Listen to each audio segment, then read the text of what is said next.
Hi, my name is Kaylee Pierskalla, and I am a member of the FC Public Media and Deliberative Journalism at CSU's team of podcasters. I'm actually the leader of this little adventure, and I've been having a lot of fun with it. You're about to listen to my episode of the podcast where I really dive in deep to my culinary obsessions. If you know me, you know that I'm obsessed with all things restaurant and restaurant industry. I really love serving the community, and I've been a part of cafes for nearly 2 years now, which is crazy to me, but it's honestly my favorite job I have ever had. You just get to hear the stories of people, and you get to really see the community around you and how it's shaped by all these members, which really means that if I could do one thing with the rest of my life, it would honestly be working in a cafe.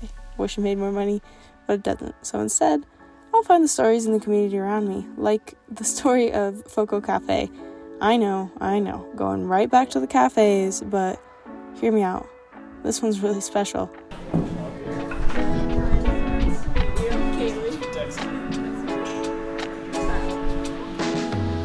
Do you remember the first meal you memorized by taste and engraved into your heart? Maybe it was your mom's legendary lasagna, the family secret recipe for pancakes, or your grandparents' ever-changing version of fried rice. Everyone has that one meal they'll never forget. For me, it was a peculiar childhood staple that sounds unappetizing on paper, but tastes like a nostalgic hug by heart. German dumplings, aka a bundle of flour, eggs, cottage cheese, butter, and salt, boiled and glazed with love. Love. That really is the secret ingredient, consistent in all of our favorite memory-inducing and unforgettably delicious recipes, like those German dumplings, and even those homemade hand pies from Foco Cafe in Fort Collins, Colorado. Our most recent chef, Michelle, she's been with us for over 2 years, so she's not new, but she makes hand pies, which are just filled puff pastries, and you just can't go wrong with those. And no matter what she puts in there, they're really good. In our recipe book that our co-founders made, we have a Hungarian mushroom soup that's even people that don't like mushrooms like it. And our chili is really good. We just started making our homemade bread, which I love. And then our Caesar salad, I think, is one of the best in town. The woman you hear speaking here is Mallory Gunnell. She's been the executive director at Foco Cafe for almost 5 years now. She and her staff at Foco Cafe have been working to feed our community and combat food insecurity for nearly 8 years. This beloved Fort Collins nonprofit strives to cook nutritious and delicious meals from locally sourced and sustainably grown ingredients for people all across the city of Fort Collins, regardless of their ability to pay. And the farm-to-table dishes served up here are unforgettable culinary masterpieces.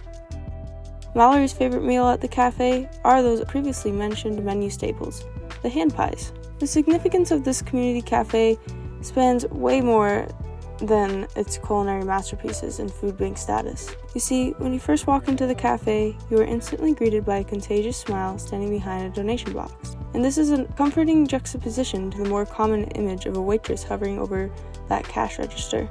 Here, everyone is seen, everyone belongs, and everyone is home. It's a culture Mallory bakes into the cafe through 2 key ingredients she sees utterly defining community. While it's diverse, it's also inclusive, and I think those things mean similar things, but also different. I think the inclusion aspect is super important in giving people a hand up and not a handout, and lifting people up and out of their troubles in life, whereas diversity is great, and it's really important to be able to see other people's lives and have it kind of be a part of yours instead of seeing it from the outside. So yeah, one word's tough. I think both of those kind of encompass it in a little bit of a different way. Love truly is the ingredient baked into every aspect of the groundbreaking community at Foco Cafe. But what is Foco Cafe anyways? For those new to this cafe scene, let's take a quick step inside. My favorite thing about Foco Cafe is the inclusive part. Just the fact that we've seen people move from homelessness to self-sufficiency just because of that one step of welcoming them in and having an opportunity to be part of something. So often it's kind of like they feel pushed out and not welcomed, and not even, people avoid eye contact. And so I think, looking people in the eye, we try and get to know everyone's name. We write it down as much as we can so we can remember. We let people choose what kind of things they can help us with volunteer-wise. They can choose what's on their plate.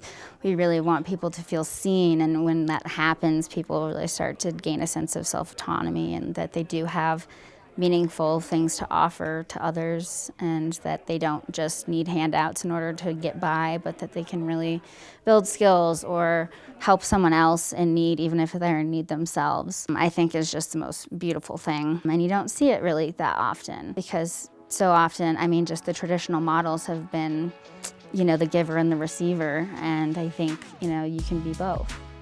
At the cafe, you're asked to pay what you can donate, and if your pockets happen to be empty, you can donate your talent or your time in exchange for a warming meal. The diverse stories, cultures, generations, and characters baked into the community here establish a home for many cafe regulars and first-timers. Mm-hmm.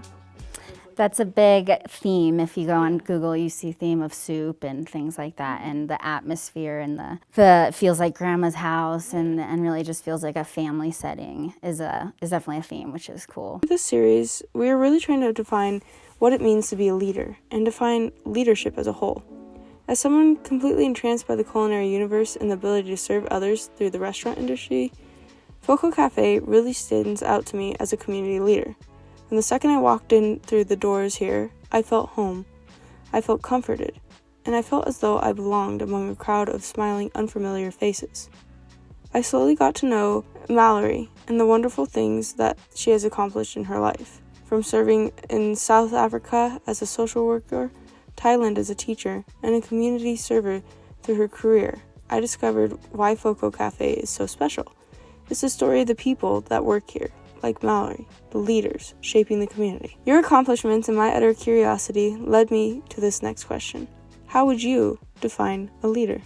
Personally, my leadership style is very collaborative. I think it's really important that there's a leader and that there's one person to follow and to have ultimate say and things like that. But I think a good leader is someone that, again, brings other people to the table, whether it's helping make small decisions or big decisions. I just think a good leader ensures that they're not just making the decisions they think are best for them.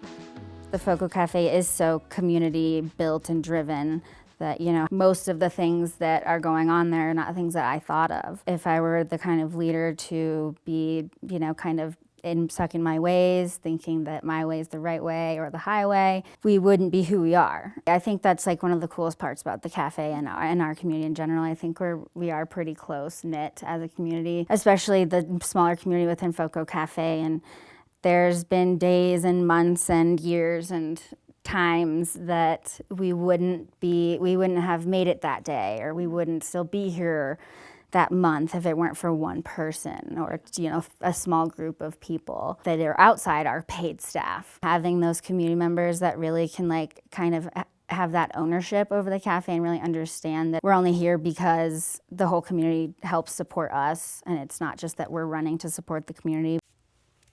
Trying to define a community as diverse as Foco Cafe with just one word is a truly challenging task. I was impressed that Mallory was able to narrow it down to just two.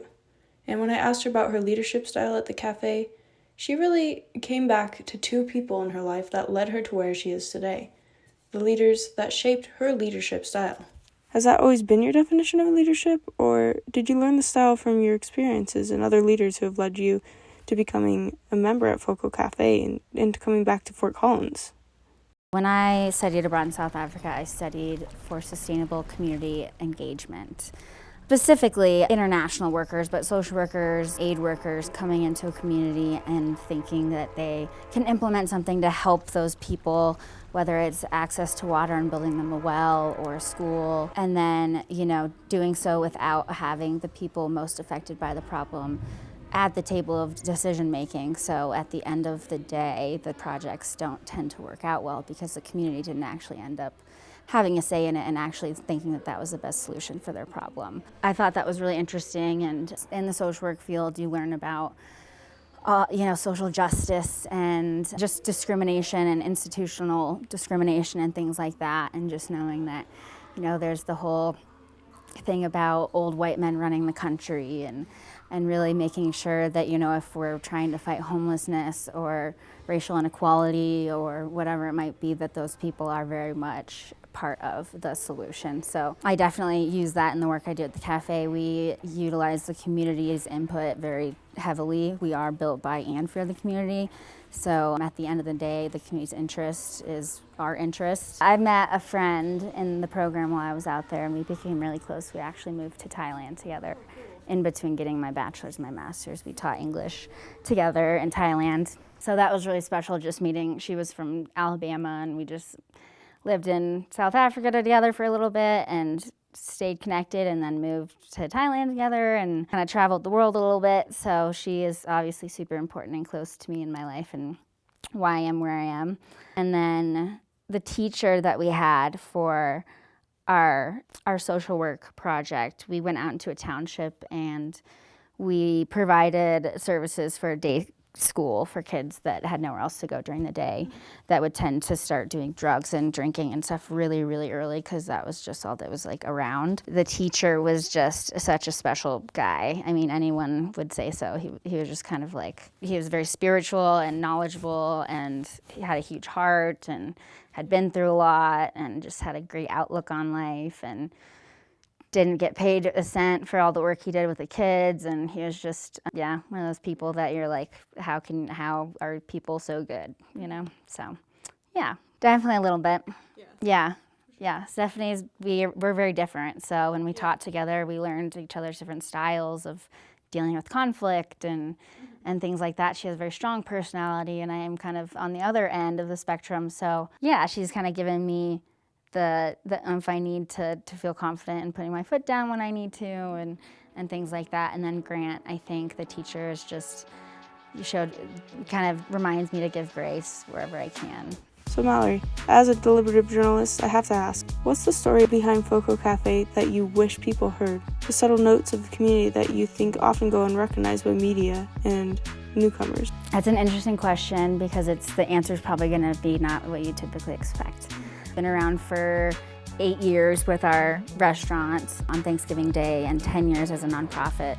And I think that people understand how we help the community and how we can feed that mother and children that haven't had a healthy meal in a couple days in a dignified way. Those are the typical stories you'd expect to hear, which we have those, and those are abundant, and those are why we do what we do. But I think so often people don't understand the other aspects that the cafe can offer to people beyond just the food. There was just this last summer, it was actually Dexter's, I think, like first day or first week, and it was a card thanking him. And it was a Friday, and this woman was sitting outside with her friend on the patio, finishing lunch at 2, and we were closing up, and Dexter had asked her and her friend if they wanted a bouquet of flowers, the flowers that would be left over from our tables, but we weren't open Saturdays or Sundays, so they would just sit there, go bad. So we usually try and, reuse, recycle. So we offered her the flowers. She took them, and her thank you note said something like that she was sitting here during lunch at 2 p.m. She got offered the flowers.